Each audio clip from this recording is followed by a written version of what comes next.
सारण की धरती से राकेश सांडिल्य का नमस्कार है। बंधु,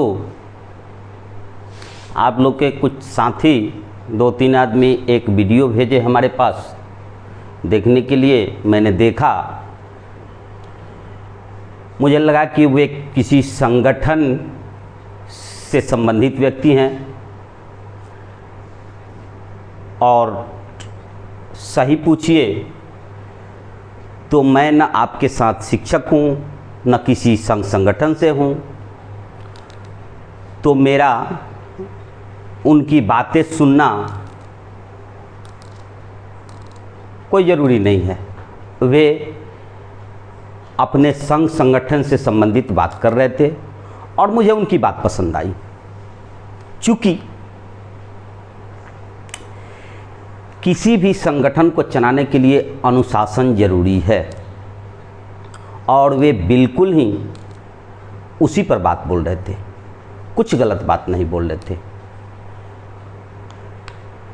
संगठन चलाने के लिए अनुशासन और नियम जरूरी है। अब रही बात कि आपको निर्णय लेना है कि आपको अपना हित देखना है या संगठन का हित देखना है। वे बिल्कुल सही बोल रहे थे कि ये संगठन का निर्णय है, तो ये आपको देखना है कि संगठन का निर्णय है तो संगठन के निर्णय के साथ आपको कुएं में कूदना है, या जब संगठन कुएं में कूद रहा है तो अपने आप को बचा लेना है। ये आपका स्वविवेक है। हाँ, कुछ बातों पर उन्होंने जो फोकस किया, जिसका मैं चर्चा करता हूँ, जिससे मैं पर्सनली किसी संगठन का विरोध करके नहीं और किसी व्यक्ति के विरोध के उद्देश्य से नहीं, वास्तविकता को उजागर करने के लिए मैं उस पर चर्चा कर रहा हूँ। लेकिन बाकी जो चीज़ें वे बोले उससे मुझे कोई उस बात में पढ़ने की ज़रूरत नहीं है। आपका संगठन का काम है, संगठन का बात है। अगर आप उस संगठन में हैं और आपको उनकी बात खराब लगती है तो आपको निर्णय लेना है कि आपका हित संगठन के साथ है या संगठन से अलग हट करके है। आइए अब उस पर चर्चा मैं करता हूँ। उन्होंने अपना पहला तर्क दिया कि नियोजन इकाई में बहुत कम लोग बच गए हैं। तो मैं आज आपको दावे के साथ कह सकता हूँ, पिछले 2 महीना पहले जब अलॉटमेंट आया था नियोजित शिक्षकों का, उससे मैंने कैलकुलेशन करके देखा तो अप्रॉक्सीमेटली 1,30,000 के आसपास सभी नियोजित शिक्षक बच रहे थे। हो सकता है 5,000 आगे हों, 5,000 पीछे हों, लेकिन उस अलॉटमेंट से मैंने कैलकुलेशन करके निकाल लिया था। आगे बोल रहे थे कि कम है, अधिक लोग विशिष्ट बन गए तो क्या दिक्कत है भाई, आप बनिए ना। नियमित शिक्षक कितने हैं तो क्या उनका हो जाता है। जिले में कलेक्टर कितने होते हैं, 1 होते हैं तो क्या हो जाता है। नियम से चलता है देश, संविधान से चलता है। कब तक सरकार नियम को ताक पर रखेगी। हमने वो भी समय देखा है, अभी तो कुछ नहीं है, कुछ औकात में है, लेकिन 95 का दौर मैंने देखा है। अभी तो कम से कम निर्णय हो रहा है और कुछ मान्य हो रहा है, लेकिन उस समय कुछ नहीं था। सारे कोर्ट कचहरी, हाई कोर्ट, सुप्रीम कोर्ट सब पॉकेट में था। तो क्या हो गया, वो समय गया ना, ये भी समय चल जाएगा। डरिए नहीं, नियम होता है। संविधान में जो अधिकार आपको मिला हुआ है, 2020 नियमावली में जो मिला हुआ है, उसको कोई नहीं काट सकता है। इस सब भ्रम में नहीं रहिए, उसके चलते विचलित नहीं होइए। वहाँ मैंने जितनी बातें बताई है उसका काट कोई नहीं कर सकता है। मैं गारंटी देता हूँ अभी भी कि 27 जनवरी से जितनी बातें मैंने बताई है उसको कोई काट नहीं सकता है। चूँकि मैंने पॉलिटिशियन हूँ और न किसी संगठन से हूँ, मैं जानकारी रखता हूँ, उस आधार पर मैंने बोला है। आगे आइए, कुछ नहीं होगा आपका, क्या हो जाएगा, कम में संख्या रहेगा तो क्या हो जाएगा, ज़्यादा संख्या हो जाएगा तो क्या हो जाएगा, दीवार तोड़ दीजिएगा। आपके नियमावली में जो है उसको दर्शाया जा रहा है कि आपको कम संख्या डरवाया जा रहा है, और जिसके नियमावली में कुछ नहीं है उसको कहा जा रहा है कि हम बहुत संख्या है। तो क्या कीजिएगा, नीतीश कुमार मुख्यमंत्री के जाकर के मूड़ी पर बैठ जाइएगा, संविधान आपको अधिकार देता है। आगे देखिए, बोल रहे हैं कि अगला बात उन्होंने बोला कि सब कुछ मिलेगा, किसको, विशिष्ट को। अच्छी बात है, मिलना चाहिए। हम सब नियोजितों के तरफ से, मेरे तरफ से शुभकामना है आपको कि मिले। मिले का मतलब क्या हुआ कि जो मिल रहा है उसको छोड़ करके मांग करने हम जाएं। सब कुछ आपको मिलेगा, अच्छी बात है, लेकिन जो मिल रहा है नियोजित को, वो अपना सब छोड़ छाड़ करके तब आपके लाइन में खड़ा ले कटोरा होकर लेकर के खड़ा हो जाए और आशा करे कि मिलेगा। वाह, ये क्या तर्क है। आगे बढ़िए, बोल रहे थे कि आत्मघाती है नियोजन में रहना, नियोजन में रहना आत्मघाती है।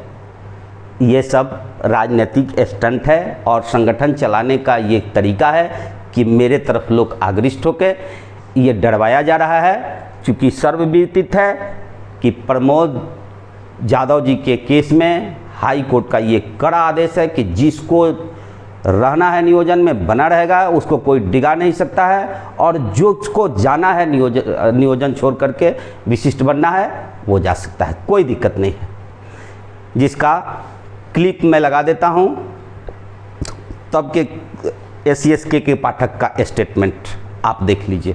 अच्छे, अब तो सरकार ने कह भी दिया, जो सक्षमता नहीं देना चाहते वो ना दें, ये तो हम कह चुके हैं, ये आपको मालूम है ना। तो यह जो देंगे वह वो विशिष्ट शिक्षक बनेंगे, आप जो नहीं देंगे वो बरकरार रहेंगे, नियोजित शिक्षक बने रहेंगे। तो तब जब सारा रिजल्ट निकल जाएगा सक्षमता का, तब जो बच जाएंगे, तब वो जो आपने कहा कि वो ऐच्छिक ट्रांसफर वाली बात वो करेंगे, क्योंकि बीच में सक्षमता परीक्षा आ गई थी। ठीक है, आगे आत्मघाती है, बोल रहे थे कि जो रह जाएंगे उनको देखने वाला कोई नहीं है। क्या ज़रूरत है देखने वाला का, कोई देखने की ज़रूरत नहीं पड़ेगी। आपको जो मिल रहा है ठीक है, जो छोड़ दीजिए। वे विशिष्ट 0 से अपनी मांग शुरू कर रहे हैं और आप 10 पर हैं, तो 10 को छोड़ करके आप आ करके फिर 0 में लगिए कि 10 तक यहाँ पहुँचिएगा। ये क्या है। हाँ, उन्होंने एक तर्क दिया कि 20 वर्षों से राजकर्मी बनने के लिए लड़ाई लड़ी जा रही थी, सो मिल गया। वाह, उस राजकर्मी में मिला क्या आपको, सब चीज़ तो गंवा करके मिला। राजकर्मी, एक राजकर्मी का नकली आपको लेवल मिल गया, उसी पर वाहवाही लूट रहे हैं।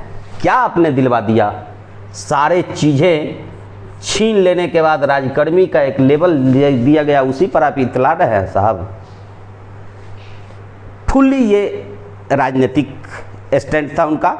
मैं इसके लिए उनको दोषी नहीं ठहराता हूँ, मैं आपको इशारा कर रहा हूँ। ये नहीं कि मैं उनको ट्रोल कर रहा हूँ, मैं आपको इशारा करता हूँ। जो नियोजन इकाई में है रह गए हैं, वे अपना राजनीतिक स्टेटमेंट दिए हैं, इस उद्देश्य से मैं उनका समर्थन करता हूँ। लेकिन आपको ये बताता हूँ कि ये आपको निर्णय लेना है, आपको अपना हित देखना है। दूसरी चीज़ है, वे बोल रहे थे कि पे स्ट्रक्चर, ग्रेड पे 7वें वेतन आयोग से ख़त्म कर दिया गया है। वे बोले कि कुछ लोग बता रहे हैं उनको जानकारी नहीं है। अरे भैया, इसके लिए मैं उनका कड़ा विरोध करता हूँ कि वे संघ संगठन में समझदार, इतने समझदार आदमी रह करके और वे स्टेटमेंट दे रहे हैं। किसी संगठन का नेता अगर दे कि ग्रेड पे और पे स्ट्रक्चर ख़त्म कर दिया गया है, तो भैया ग्रेड पे और पे स्ट्रक्चर 7वें वेतन आयोग में उनका स्टेटमेंट था, तो 7वें वेतन आयोग का लागू हुआ 1/1/16 से।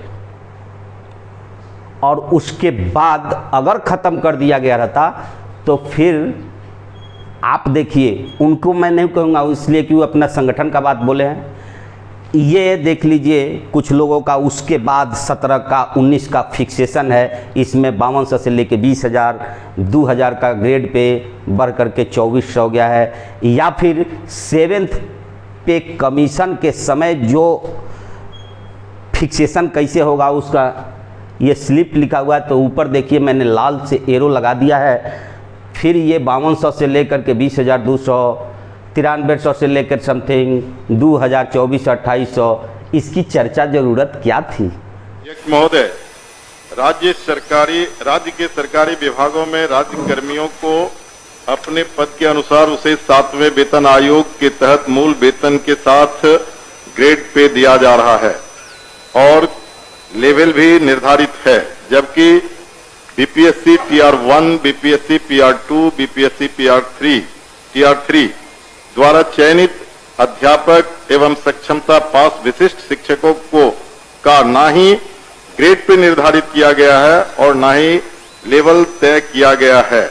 सिर्फ नियोजन के तहत वर्ग 1 से 5 के अध्यापकों को एवं विशिष्ट शिक्षकों को 25,000, वर्ग 6 से 8 के अध्यापक को 28,000, वर्ग 9 से 10 के अध्यापक एवं विशिष्ट शिक्षकों को 31,000, वर्ग 11 से 12 के अध्यापक एवं विशिष्ट शिक्षकों को 32,000 रुपया मूल वेतन दिया जा रहा है, जो 7वें वेतन आयोग से बिल्कुल अलग है, जिसके कारण भविष्य में अध्यापक एवं विशिष्ट अध्यापकों को 8वें वेतन आयोग के लाभ से वंचित रहना पड़ सकता है, जबकि उक्त शिक्षकों को भी राज्य कर्मी का दर्जा प्राप्त है।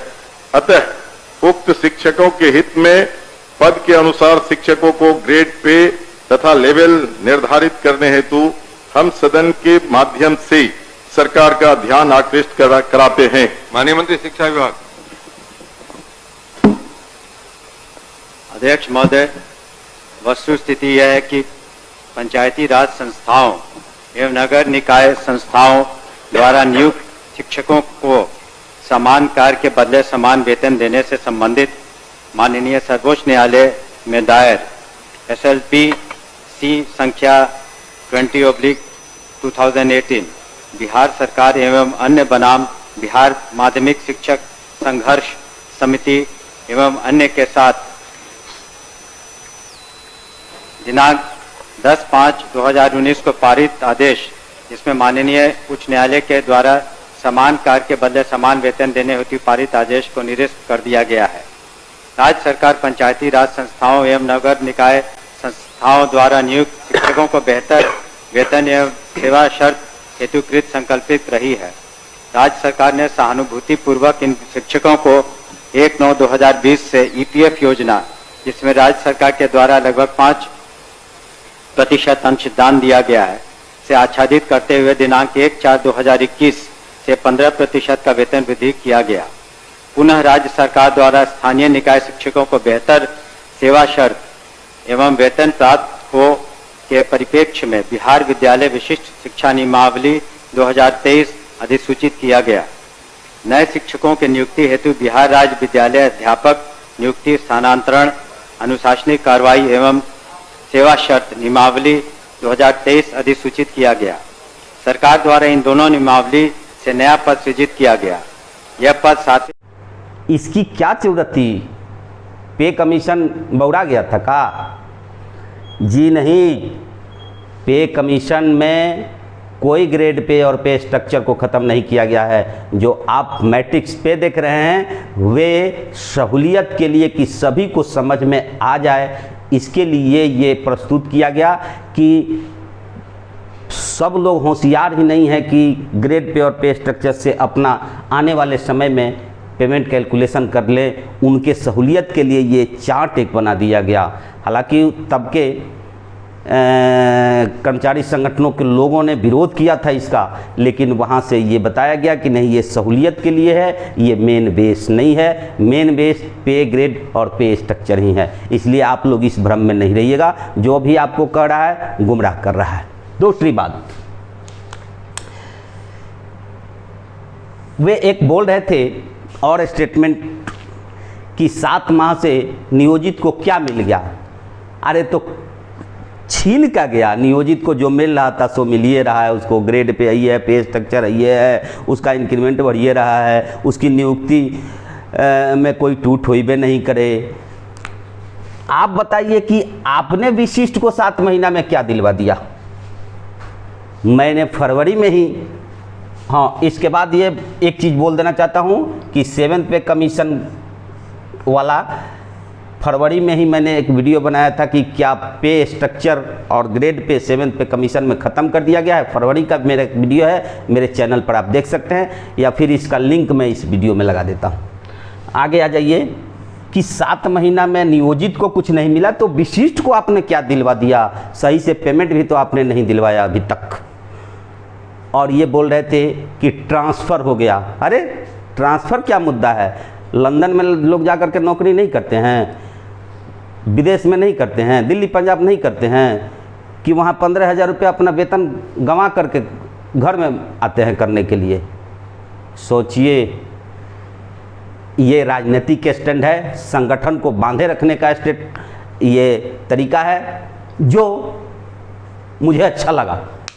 संगठन के प्रति कर्तव्य निष्ठा उनकी मुझे पसंद आया। लेकिन एक नियोजित शिक्षक के तौर पर मैं आपको कह रहा हूँ कि आपका हित किस में है, ये आपको देखना है। आगे देखिए, उनसे संबंधित बातें खत्म हुई। आगे कोर्ट का निर्णय 2 दिन पहले जो आया उस पर मुझे समय नहीं मिला, लेकिन आज उस पर कुछ इशारा कर देना चाहता हूं, चूँकि मेरे पास भी बहुत लोग फ़ोन कर रहे हैं, जिसमें हाई स्कूल के भी कुछ बंधु फ़ोन कर देते हैं कि हमको मिलेगा कि नहीं। अरे भैया, क्या आप लोग थोड़ा सा भी तो सोचिए। वो 2012 का केस था। 2012 से पहले जितने भी स्नातक ट्रेंड थे वे 12 तक सबका बेसिक ग्रेड में ही थे। वे भले ही वे क्या कहते हैं 6 to 8 में जॉब कर रहे थे, उसके बाद बहुत से लोगों को प्रखंड शिक्षक और पंचायत शिक्षक में डिफाइन कर दिया गया और वे ग्रेजुएट थे, प्रखंड मिडिल में पढ़ाते थे लेकिन बेसिक में ही थे, उन्हीं लोगों ने। और उसके बाद आ गया 12 में, संभवतः हमको डेट याद नहीं है, 12 के बाद का किया कि ग्रेड बांट दिया। यहाँ तक तो सब लोग बेसिक था, लेकिन यहाँ से ग्रेड बांट दिया। बेसिक ग्रेड और स्नातक ग्रेड, जिसमें आपको पता होगा अभी भी इसमें 2000 ग्रेड पे है और इसमें 2400 ग्रेड पे लोगों को मिल रहा है। ठीक है, ये बहाली हुआ 12 के बाद से। तो इन लोगों ने, इसके पहले जो स्नातक थे, इन लोगों ने दावा किया कि चूँकि मैं मिडिल में पढ़ाता भी हूँ और ग्रेजुएट भी ट्रेंड भी हूँ, तो मुझे प्रमोट नहीं कर करके फिर ये बहाली क्यों हुई, इसकी मांग उन्होंने किया। जबकि पूर्व से ही मैं पिछले वीडियो में कहते आया हूँ कि बहुत पहले से ये नियम है कि स्नातक ट्रेंड का एक एल होता था, मैट्रिक ट्रेंड का होता था, स्नातक ट्रेंड का होता था, एमए ट्रेंड का होता था, जिसको सरकार लीपापोती कर दी है। वही चीज़ उजागर हुआ था और इसी के आधार पर इनको मिला हुआ है, जिसका लाभ इनको मिलेगा जो बेसिक में हैं 12 से पहले और जिन्होंने स्नातक की डिग्री और ट्रेनिंग की डिग्री इससे पहले कर ली थी, उन्हीं को इसका लाभ मिलेगा। रही बात इसमें, अब इसमें तो कोई झंझटे नहीं है। हाँ, कुछ लोग का सवाल ये है कि मैंने ट्रेनिंग तो कर लिया था लेकिन बाद में ग्रेजुएशन किया। दूसरा पॉइंट, मैंने स्नातक तो कर लिया था लेकिन बाद में ट्रेनिंग किया, तो भैया ये उस दायरे में नहीं आएंगे, चूँकि 12 के बाद जो स्नातक किए या 12 के बाद जो ट्रेनिंग किए, वे तो ऑलरेडी जब आपका 2020 नियमावली में 16(2) में देखिएगा प्रमोशन का जब स्थिति है, तो उसमें 16 16(1) और 16(2). 16(1) में है टाइम बाउंड प्रमोशन, तो ऑलरेडी इनका प्रमोशन होगा। इनका प्रमोशन में देखिए, इसमें 16(1) में है जो इंटर भी है और उसका ट्रेनिंग या ज्वाइनिंग के डेट से 12 वर्ष पूछ गया है, तो उसका प्रमोशन होगा। उनको ग्रेड पे 2000 से बढ़कर के 2400 हो जाएगा, यही नियम है। और इसके आधार पर लगभग 1000 लोगों का प्रमोशन हुआ है इधर 2 महीना के अंदर, और पेमेंट भी आ रहा है उनका, जिसका मेरे पास प्रूफ है। बैंक का मैसेज भी है पेमेंट वाला, जिसका पिछले दिन मैंने चर्चा कर दिया था। हम हवा पे कोई बात नहीं करते हैं, जो ऑथेंटिक होता है वही करते हैं, प्रूफ के साथ करते हैं। अब रही बात 16(2) में आइए। यहाँ जो 12 के बाद जो स्नातक कर गए हैं और ट्रेंड हैं, तो ऑलरेडी उनका आ जाएगा 16(2) में। 16(2) के अनुसार उनका प्रमोशन होगा। जिसका केस चल रहा है और मानना चल रहा है, या फिर एलपीए में सरकार गई है, जिसका जैसे निर्णय आएगा उसके आधार पर होगा। दैट्स ऑल, कोई दिक्कत नहीं। अब इसमें रही बात कि कुछ लोग हाई स्कूल एचएस में और +2 वाले भी कह रहे हैं कि हमको भी इसका लाभ मिलेगा। अरे भैया, आप इस दायरा में कहाँ आते हैं? आप तो ऑलरेडी ग्रेजुएट लेवल पर आपका बहाली हुआ है। तब फिर आपको आपका एक भाई से पूछे, फ़ोन कर दिए पटना से, तब पूछ दिए हम कि ये पहले बताइए आप उसमें कैसे आइएगा, आपको ग्रेड पे कितना मिलता है? तब 2200। अभी आपको यहो पता नहीं है जी, गजब आप आदमी हैं, आपको यहो पता नहीं है। 2000 मिलता है बेसिक को, 2400 मिलता है ग्रेजुएट वाले को, और 2800 आपका ग्रेड पे है। आपको यहो अभी तक जानकारी नहीं है? तो हंसने लगे। वे लोग इसमें नहीं आएंगे। 9 से लेकर के 10 और +11 12th वाले इसमें नहीं आएंगे, उनका अलग मैटर है। ठीक, कोई दिक्कत? आगे चलिए। सबसे महत्वपूर्ण और सबसे दुखदाई खबर मेरे पास ये है कि कल खजुहट्टी गांव में, जो बैकुंठपुर गोपालगंज जिला का एक गांव है, वहाँ नियमित शिक्षिका कोई थी, और वहाँ कोई प्रधान आकर के ज्वाइनिंग करने आया, तो उन्होंने ज्वाइन नहीं कराया, जिसके लिए कल ही सो कॉज निकल गया है। तो भैया, सरकार के स्तर पर तो सो कॉज निकला है तो सही बात है, उसका शिक्षिका का गलती है। लेकिन ये स्थिति क्यों पैदा हुई? तो देखिए, शिक्षिका चूँकि 9300 वाला स्केल की हैं, नियमित हैं, और उसके बाद सबको सरकार यहीं धोखा देकर के प्रधान उनसे जूनियर हैं, और उनके रहते हुए ये सीनियर, ये जो है सो प्रधान बने, और कल होकर के प्रणाम सर, प्रणाम सर, प्रणाम सर करें, तो उनके लिए तौहीन लगा। अब जाकर के समझ में आया है नियमित शिक्षकों का कि अब क्या हाल हो रहा है, और मैं इसके लिए दोषी ठहराता हूँ प्रत्येक नियमित शिक्षकों का। कान खोल करके सुन लीजिएगा, जिसको खराब लगे वो हमको मन में गाली दे दीजिएगा, लेकिन आपका सच्चाई आज बयां करने जा रहा हूँ। जो लोग नियमित शिक्षक थे, जो 93 और 99, 94, 99 बैच के थे, वो मेरे वीडियो पर भी कमेंट करते थे, किसी से कमेंट करते थे कि 7th CPC में ग्रेड पे और पे स्ट्रक्चर ख़त्म कर दिया गया है। उनको भी ये जानकारी नहीं था, तो मैंने वीडियो बनाया था। लेकिन याद रखिए, आप लोगों की ये सारी गलती है। और चाहे जो भी, हम किसी संघ संगठन की बात नहीं करते हैं, लेकिन वे लोग भी थे कि जब नियोजित शिक्षक थे तो उनका वो लोग सुने कि अटेंडेंस अलग बनाते थे, अपने में सटने नहीं देते कि हम लोग सरकारी हैं, ये सब प्रखंड वाला है। उस दिन आप लोगों ने ये भेदभाव शुरू किया है, जिसका नतीजा धीरे धीरे सरकार जो है सो कई पार्टों में छीट दी, और संघ संगठन अपना लोग जुटाने के लिए भले चाहे जो हवा कर दे, मुड़ी जुटाने के लिए, लेकिन सही जगह उन्होंने निर्णय नहीं लिया। अगर आपने उस दिन विरोध किया होता इसका, तो सारे शिक्षक साथ होते, और जब नियोजित थे सब लोग उस समय उनके आंदोलन में अगर आपका साथ मिला होता तो एक दमदार प्रस्तुति सरकार पर होती, लेकिन आप लोगों ने किनारा कर लिया और मजाक उड़ाया उस दिन नियोजित शिक्षकों का। हो सकता है कि उसमें से बहुत के शिक्षकों के बेटा बेटी, पतोह, दामाद, ये लोग बिना सींग पोछ वाला इस बार टीचर हुए होंगे, बीपीएससी में हुए होंगे, या फिर विशिष्ट हुए होंगे, या प्रधानाध्यापक भी हुए होंगे। क्या उनको ग्रेड पे स्ट्रक्चर है? कहाँ सरकार ला करके खड़ा कर दी। यही अंतर है अलग अलग लड़ने का। आज भी समय है, मैं कहता हूँ कि एक सही तरह से रणनीति बने तो आज भी सरकार पस्त हो सकती है। लेकिन अभी भी सब लोग देखिए, खासकर हमारे बिहार को दो चीज़ खा गया, एक जातिवाद, धर्मवाद, और दूसरा हर चीज़ में पॉलिटिक्स।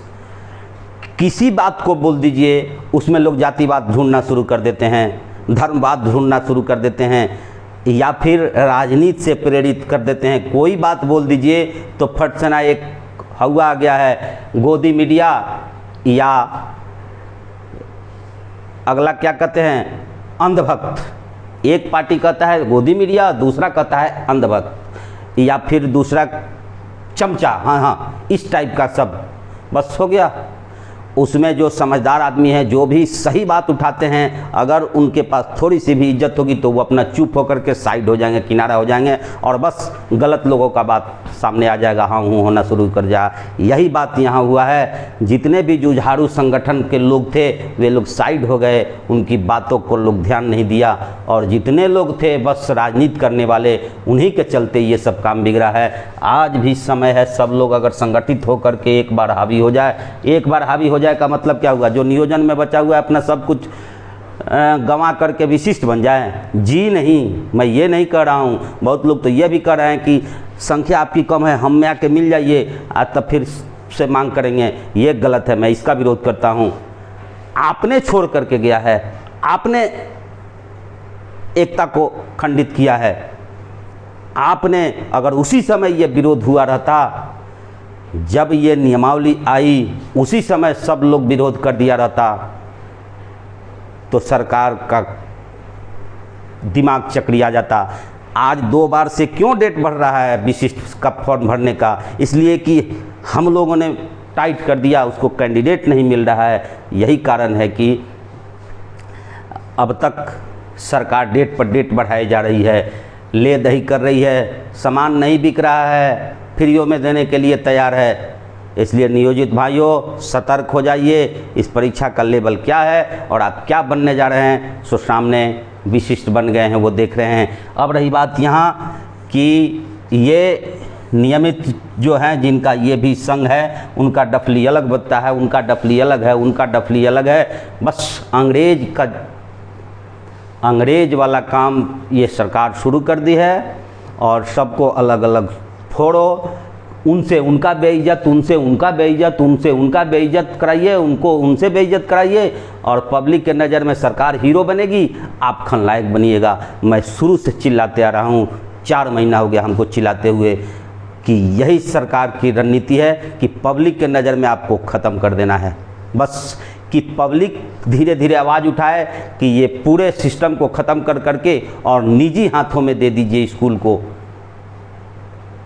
कल सरकार ये भी निर्णय ले सकती है, उस समय आप क्या कीजिएगा? लड़िए आप लोग, हमको क्या है, हम थोड़े हैं। बस इससे हमको दुखी हुआ कि वे शिक्षिका अपने जगह पर सही हैं, गलत नहीं है कहीं से भी, लेकिन सरकार भी सही है, वो भी कहीं गलत नहीं है। सरकार अपने पॉलिसी के अनुसार कर रहा है, और ये अपने पॉलिसी के अनुसार। इसमें निर्णय लेना है शिक्षकों का कि कहाँ चूक हुई कि ये स्थिति आया। बस आज के लिए इतना ही, फिर अगले दिन मिलेंगे। नमस्कार।